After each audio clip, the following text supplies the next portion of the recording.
Clemson beat Georgia Tech 42-21 in Death Valley Saturday afternoon. Clemson's offense showed up, and the defense showed out. Let's get into the recap on 4th and Goal with C-Walt.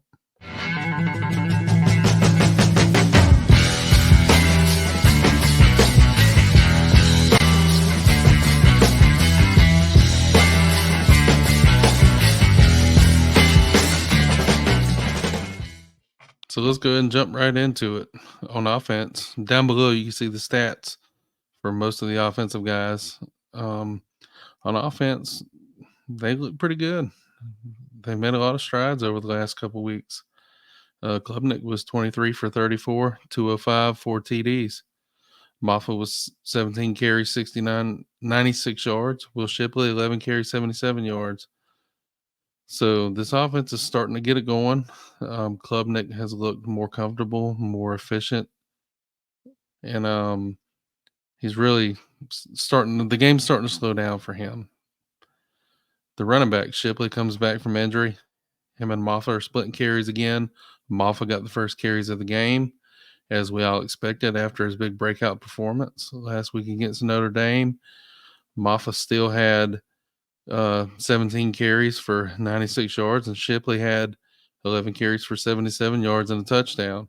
So the running game continues to move forward and really push on, and that's been a big part of helping this offense get moving.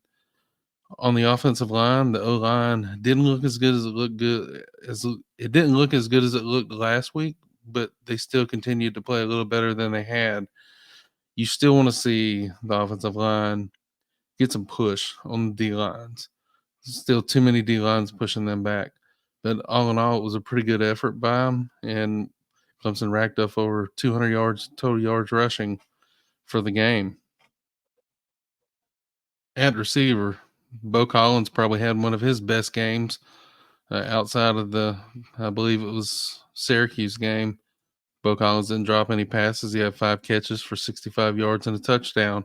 And Tyler Brown, what a catch he made in the end zone. The one-handed catch. He had 7 catches for 41 yards and a touchdown.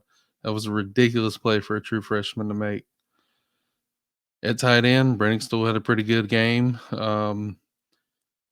Sage Ennis unfortunately tore his ACL, so he's out for the year. Josh Sapp come in to replace him. Josh Sapp had a touchdown reception. So I'm curious to see what Josh Sapp looks like.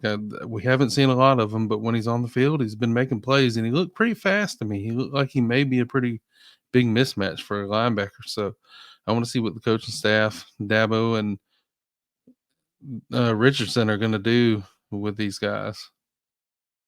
So all in all, recapping the offense's performance, I would say it went pretty well. This is the second week in a row that they've really got the ball moving, and they look like they've made strides. And I'm hopeful that this team builds on this into the North Carolina game. Maybe we can continue to run the football because North Carolina's defense has not really been great this year. They look kind of like they did last year. They're getting worse as the season goes on.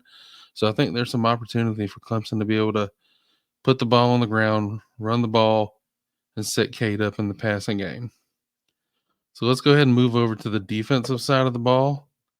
And defense balled out of their minds in this game. The front 7 had 4 sacks and 8.5 tackles for loss. The secondary was ridiculous. 4 true freshmen had interceptions in the game, and one of them was a pick 6 by Sheldon Lewis. I believe Dabo hit on these secondary guys in last year's recruiting class. They're absolutely studs. Khalil Barnes has been a gamer all year this year. Kylan Griffin, I can only recall seeing him play 2 or 3 games, and the last 2 games he's played, he's made a big interception. Sheldon Lewis has been very steady, and they've raved about him since camp time earlier in the season. And Avion Terrell looks like he's going to be another legit corner, just like his brother AJ. The only time will tell, but as of now, looks like this is home run recruiting class from last year.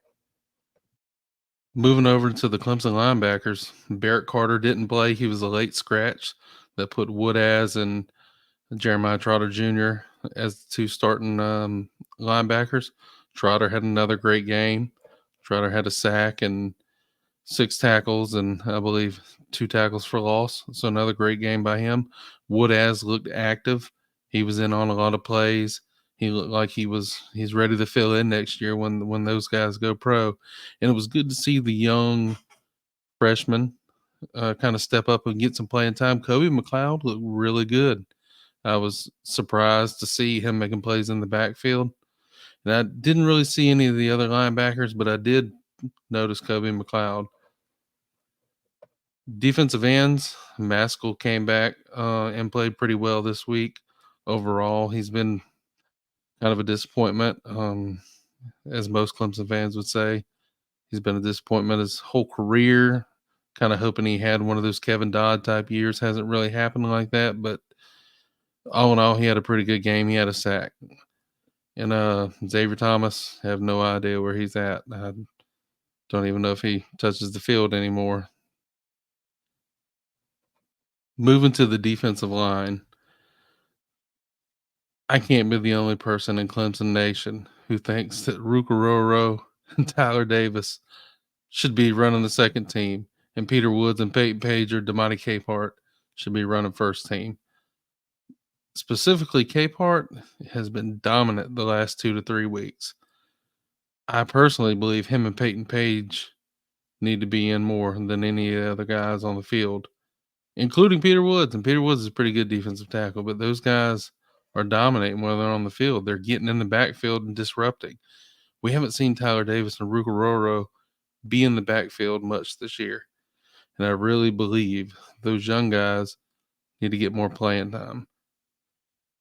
So if you like this video, hit the like and subscribe button. This was the recap for the Clemson Georgia Tech game.